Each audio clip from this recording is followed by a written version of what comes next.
Hi all.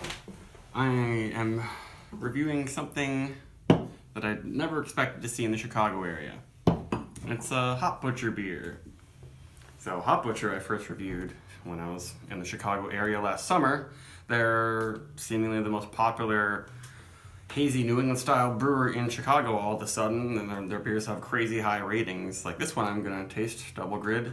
Currently it's a 4.41, and it's been on the market for almost a month now. Like a lot of beers, the first week they come on the market, they have really high ratings, but this one's maintaining it for a while, even in a somewhat wider distribution. Because of this IPA festival in Boston, a lot of brewers brought special stuff, including Hop Butcher, even though like they're really small and their footprint is tiny in the Chicagoland area. So the last beer I had from them was called Tavern Cut. It was another one of their 7.5% double IPAs. They're probably all the same base recipe. That was Citra and Big Secret hops, which is kind of my favorite combo. This is the world's favorite combo of Citra and Mosaic. That might be one reason why the ratings are so high. This is canned on the 27th of November, so that makes it just over 3 weeks old. Let's jump into it. Yeah, I had some problems with that last Hop Butcher beer I had. It seemed really Belgian-y and had kind of an astringent bite. It wasn't really that rich, but it was still kind of sweet. It was good, but it doesn't really suit my taste as much. Maybe it's just like Hop Butcher's beers suit Midwestern tastes, like Chicago area tastes for this. And also I noticed that a lot of my local New England friends on Untapped haven't been gushing, going crazy over Hop Butcher like people from the Midwest. But that looks really good. Looks just like the Tavern Cut I had. Really nice head. Super pale. Not quite murky, but definitely a very nice haze happening. Yeah, very big on a candy-like yeast, Belgian yeasty thing. Reminds me of the last beer I had. Maybe it's a little bit cleaner. The hop aroma is not explosive, but very, very tropical and very peachy. The Citra Mosaic combo creates just an explosion of peach. Lots, just like every fruity, tropical, citrusy candy you can imagine is in that nose. But I really feel like their beers are something of a connection between a Belgian IPA and a New England IPA because of the yeast character. It's just so big on the esters, almost bubblegum. I mean, yeah, definitely bubblegum in a way. And really, really syrupy, like peaches and syrup and pineapples and syrup. Nothing much dank about their beers. Nothing really, there isn't any bitterness in the nose. We'll see if it gets kind of bitter in the flavor, but I like a little bit of a bitter bite and a clean finish to my New England IPAs, though I do like them, full and thick and juicy. Well, that mouthfeel is pretty nice. Seems better than last time, but it always finishes.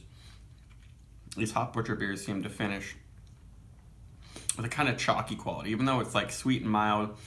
Then on the palate, it's this powdery thing, and it really tastes like it just drank a Belgian IPA, almost like an old-fashioned but Belgian IPA that American brewers would make, except not as bitter. And it lingers with lots of phenols too. It's like peppery, spicy, but that finish is just kind of weird to my palate.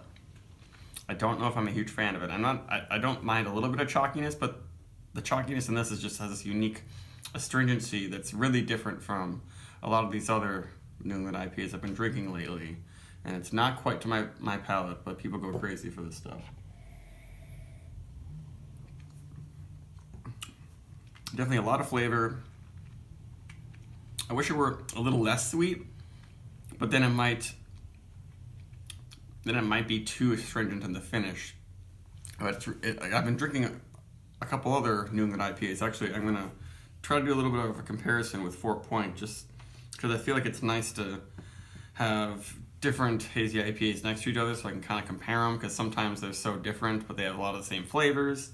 So let's just jump into this, and so I can compare the finish especially. So this is Citra dry hop, Citra focused. It's not as strong. It's about a whole percentage point weaker, but the nose on this is way more dank. There's definitely, I don't know, later hops in this or something. The body almost seems fuller, and the finish is cleaner. It doesn't have that powdery astringency. There's definitely a yeasty bite to it, but it's really, really different from the feel of this. This is pretty, I guess, smooth and almost silky on the tongue, but kind of light-bodied in weight. And then it finishes with that.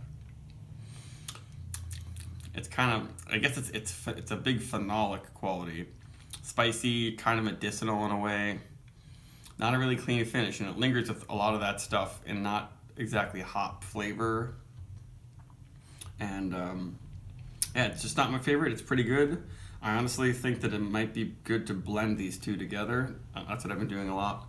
Maybe I'll start doing more blending reviews, or like once a week I'll do some blend of hazy IPAs, because I think it's really fun, because oftentimes I have in my fridge one IPA that has a feel on the finish that I don't quite like, another one that that has a finish that I like a lot, and then I mix them together, like a hazy one with one that's not hazy enough, and you can, kind of customize your favorite New England IPA. It's definitely fun to do. You can run into some troubles if you accidentally get a bunch of chunks in one or something like that, but maybe I'll do a tutorial or something of blending your IPAs.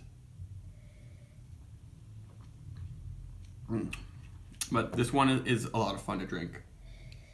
I can see why people like it, but it's just so big on the bubblegum candy sweetness, and then so spicy and chalky in the finish that it's just not up to my taste. I prefer ones that have more of a clean grapefruit bitter finish. And this one, I'm not tasting like hardly any grapefruit in there. Maybe it lingers with a little bit of a touch of grapefruit bitterness.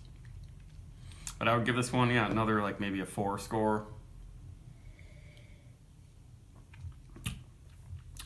I guess if I have one of their other beers, it's not the 7.5% double IPA, maybe I'll like it more if they make it a little bit drier or something. But that mouthfeel and kind of savory medicinal bite from this is not my favorite, so I can't really give it more than a 4. Alright, that's it, bye.